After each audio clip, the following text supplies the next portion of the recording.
Hello and welcome to LMU Community TV News. We hope you're having a great week. I'm Ashley Collingsworth. Thank you for joining us. The Lincoln Memorial University presented the Appalachian Shakespeare Project production of William Shakespeare's Taming of the Shrew for a 3-day performance that ran Friday through Sunday. Originally set to open on July 1st, that weekend was canceled due to the sudden and untimely death of Assistant Professor of Theater Mark McGinley. LMU Community TV talked with the cast of The Taming of the Shrew about the decision to debut the play this past weekend. After Mark's sudden passing last week, to get the show back on the road and back on its tracks and back together again, we pretty much had to come together as a whole cast, not just as a couple of interns or like one dean or doctor or whoever. We all came together as one. We made decisions as a cast whether or not to put the show off for a weekend, and we helped each other cope with what had happened.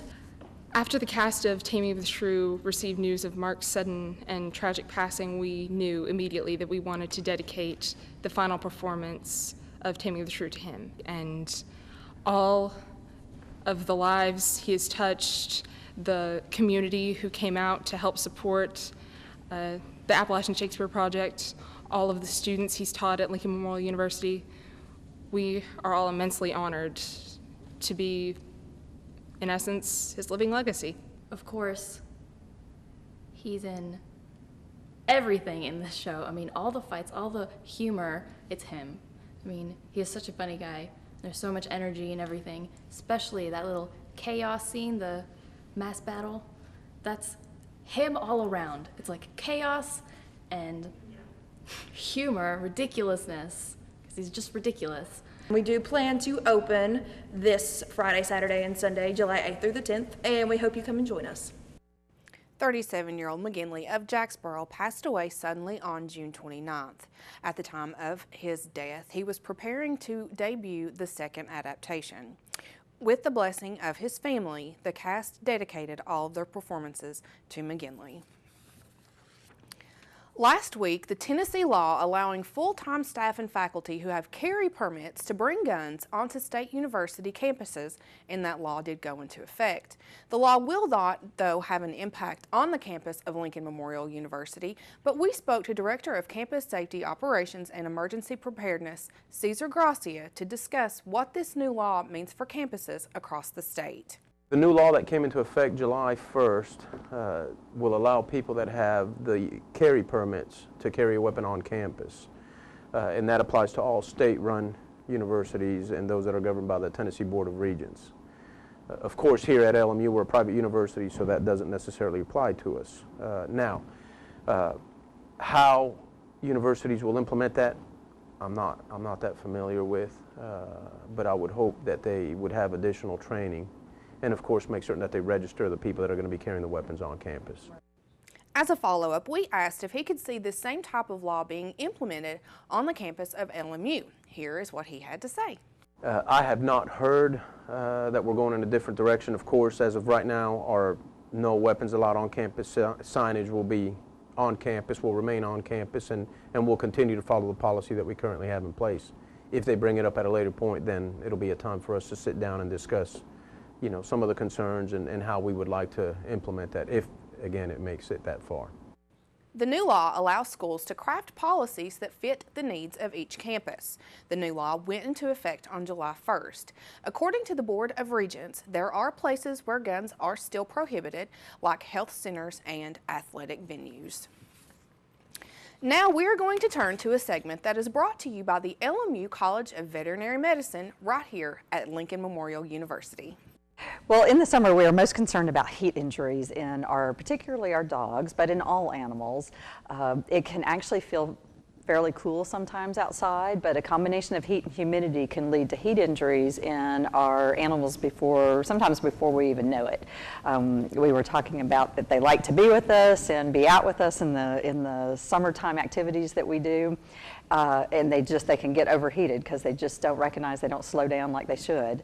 And it can be, for example, as cool as 75 or 78 degrees, and inside of a car go up to 95 to 100 degrees within a matter of literally minutes. And so people often don't realize how quickly that occurs and how quickly they can have heat injury. And the worst heat injury is heat stroke, where they actually can die from that. And we do see a number of deaths every year from heat injury and heat stroke in dogs, particularly when they're trapped in cars or cats or any animal. Just as you would not leave your child in the car, you should absolutely not leave your animal in the car for any period of time. It is simply not safe for any period of time. So one of the things that's very important to help protect them is to provide plenty of water and shade, especially if they're in the yard or out with you. And that can be as simple as a tarp or just anything that's spread, of course, a tree. It's important to realize that little dog houses don't provide adequate shade because they won't get in them when it's so hot. It's very hot inside of those, and you might think that they'll use those, but they won't. So they need, again, something like a tarp or a sheet spread out, just something they can get under and rest. And so good rest periods, and it's important if you take your dog out that they do have plenty of water. You can add a little bit of ice to that if you want, but they need to stay well hydrated and just make them relax and not do a whole lot. If you realize that your dog, so there are various stages that they go through when they become too hot, and so they start with panting. That's how dogs cool themselves, is by moving air with panting. And that works very well when it's dry heat outside, but in this high humidity that we have, they don't cool themselves off very well.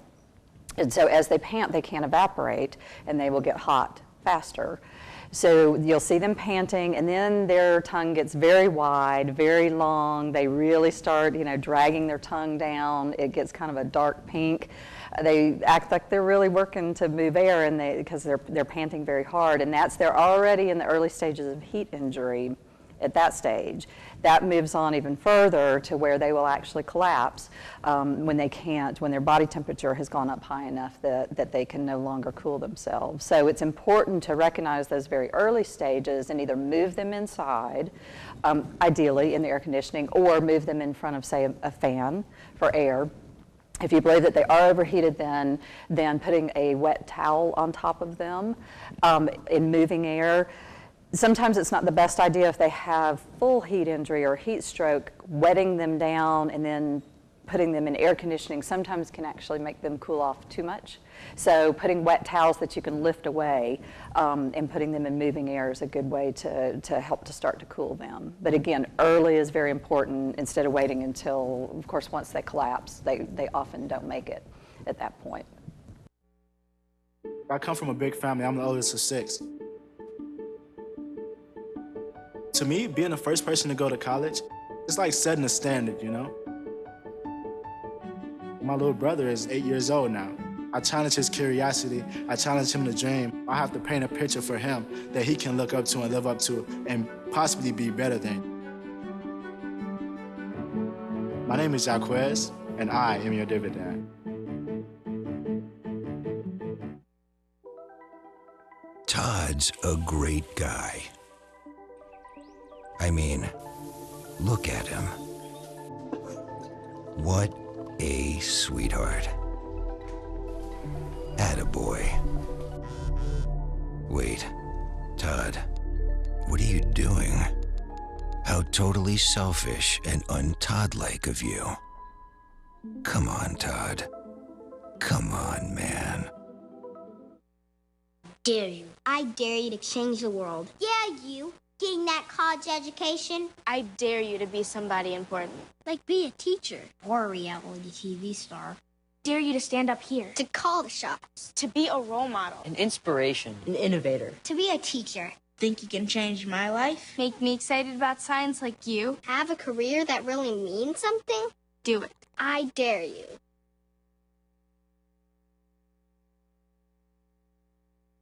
Hey, look, it's those guys. Are you good to drive? I'm fine.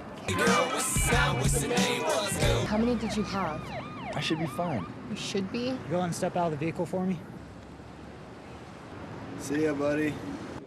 Good luck. So turns out, buzz driving and drunk driving, they're the same thing, and it costs around $10,000. So not worth it.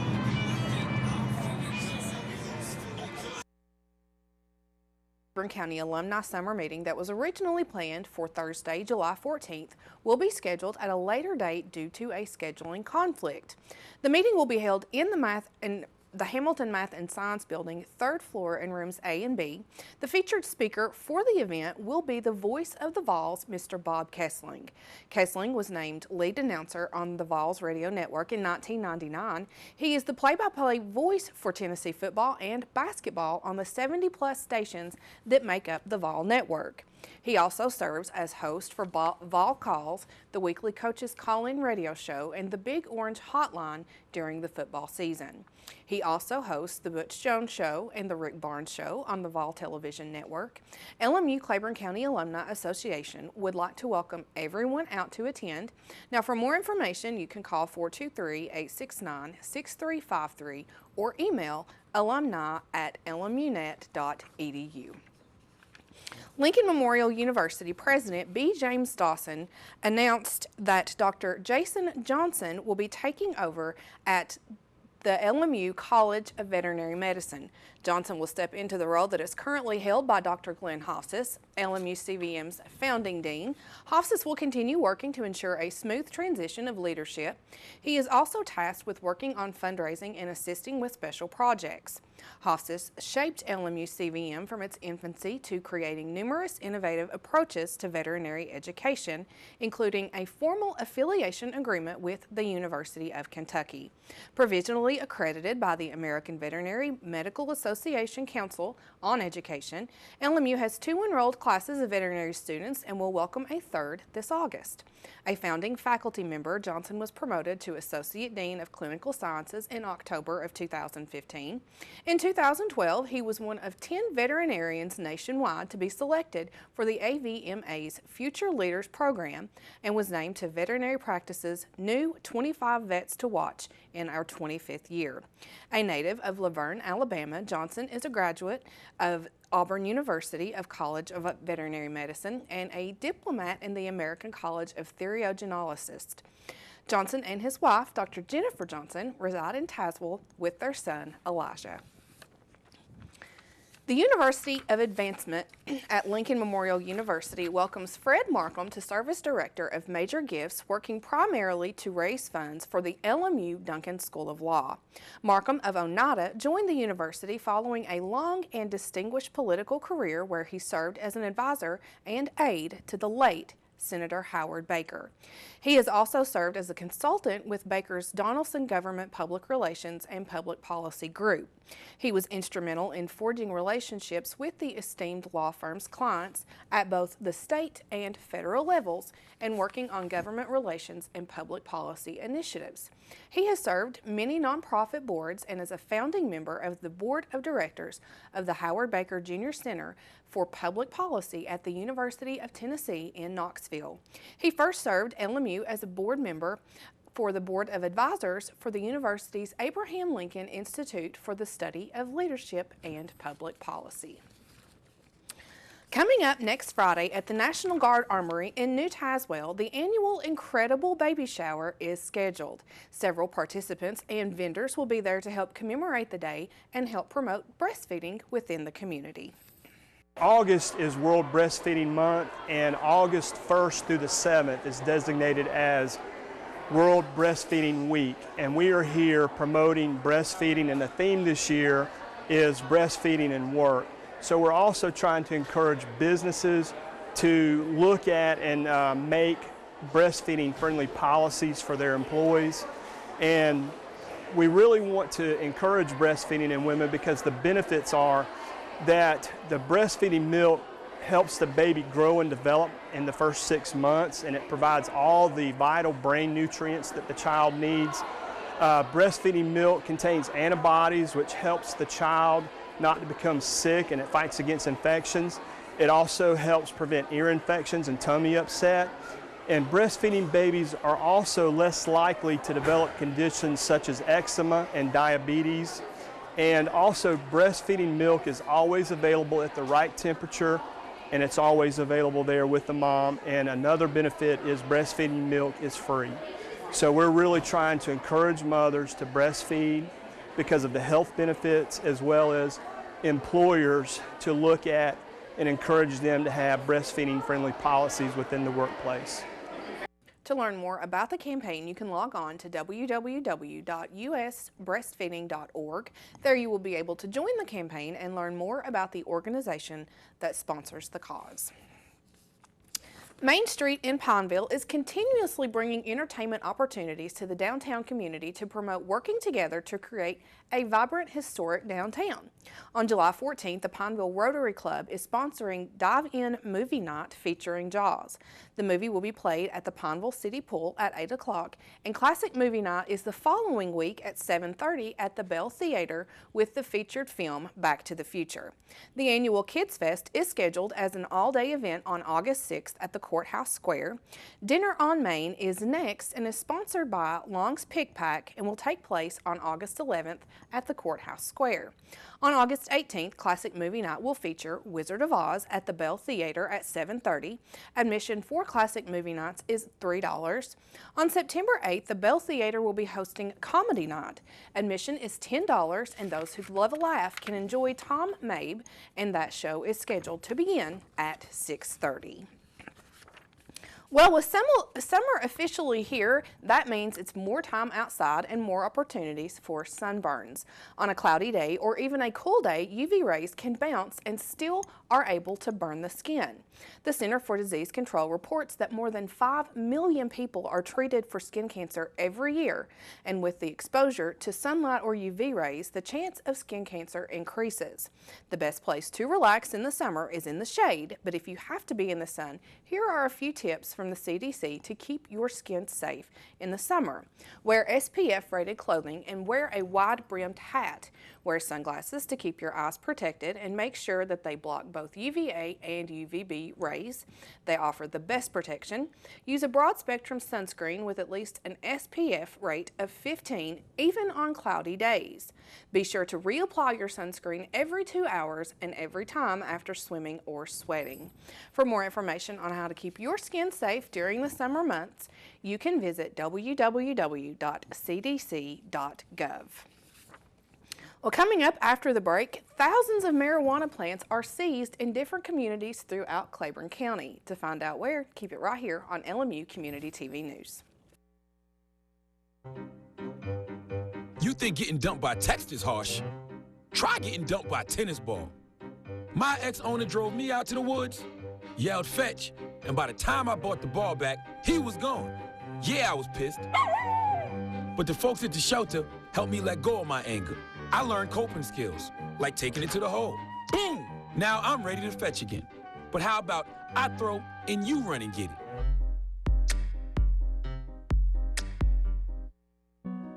They said a bottle was just a bottle.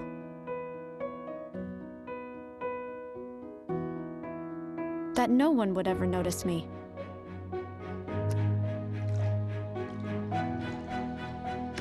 But I knew I could be more. That one day, I would make people smile.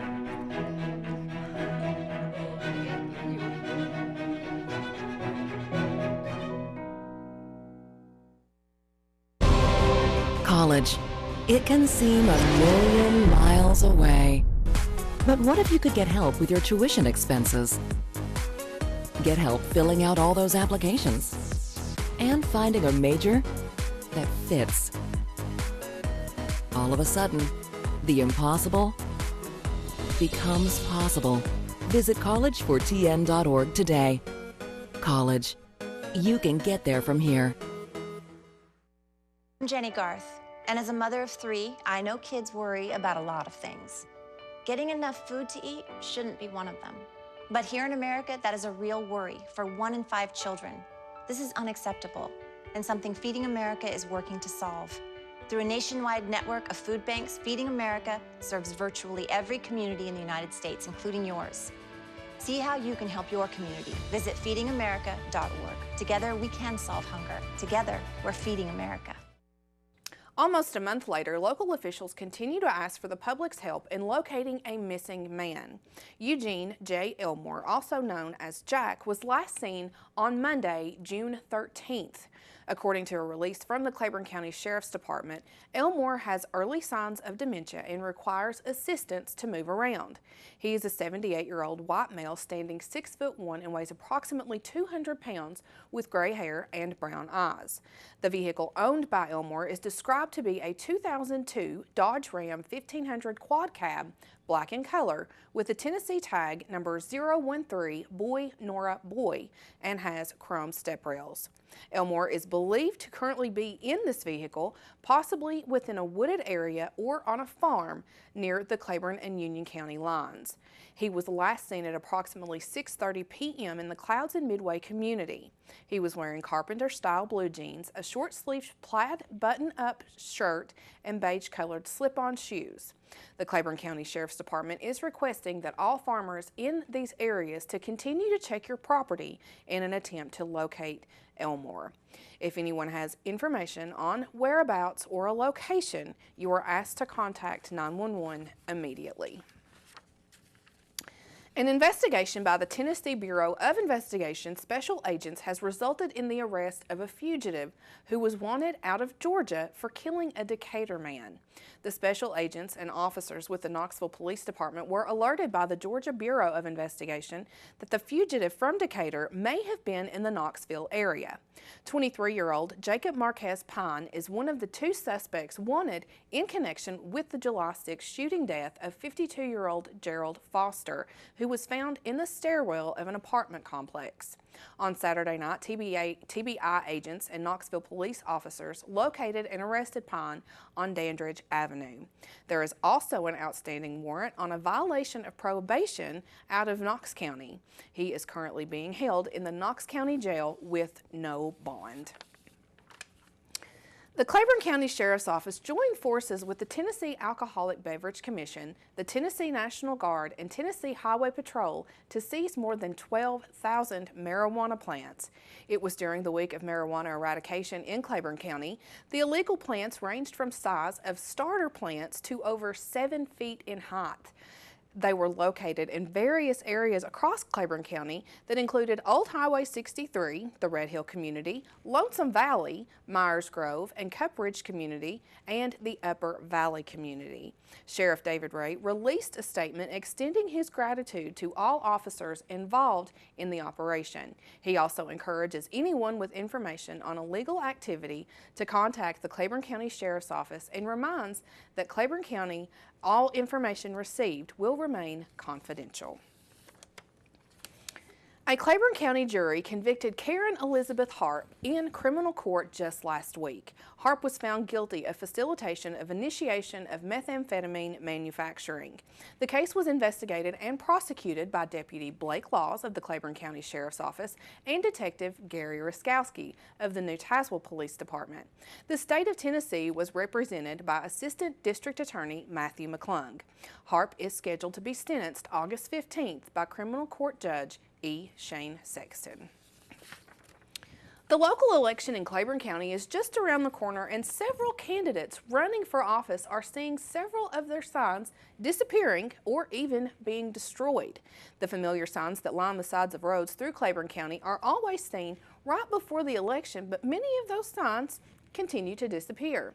The upcoming election on August 4th is a highly contested one in several of the county races, but there is no evidence leading to who is committing the vandalism or stealing the signs. The August ballot will also include the Claiborne County Jail Expansion Project. Early voting begins on July 15th, so deciding which way you want to vote or for whom is getting close. July 30th is the last day to vote early in person. Now keep it right here because LMU Community TV will be right back. Oh, well, that is going to do it for this week's LMU Community TV News. Thanks for joining us today. We'll see you on Thursday. For everyone here at LMU Community TV, I'm Ashley Collingsworth. Have a great week.